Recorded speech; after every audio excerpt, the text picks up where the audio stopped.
महानगरपालिका निवडणुकीच्या आधी कोणता वाद निर्माण करता येईल ह्याच्यावरती कॅफेमध्ये खल झाला. आणि त्यानंतर बघा, मराठीच पाहिजे ना या मुंबईमध्ये, त्याच्याविषयी काय आक्षेप असण्याचं कारणच नाहीये. महाराष्ट्राला आणि मराठीला सगळ्यात जास्त धोका कोणापासून असेल तर हिंदीपासून असून तो गुजरातीपासून आहे. लक्षात घ्या, महाराष्ट्राला आणि मराठीला सगळ्यात जास्त खतरा, डेंजर, धोका हा कोणापासून असेल तर तो गुजराती लॉबीपासून आहे, गुजराती भाषेपासून आहे.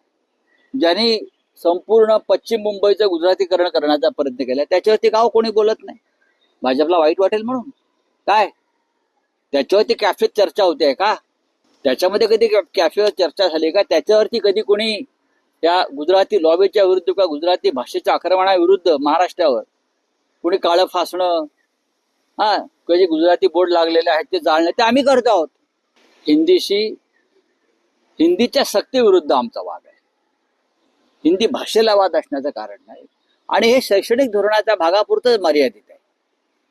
पण महापालिका निवडणुकीच्या आधी त्यांना हे नवीन नवीन वाद निर्माण करायचे आहेत. कॅफे पण चालला पाहिजे ना.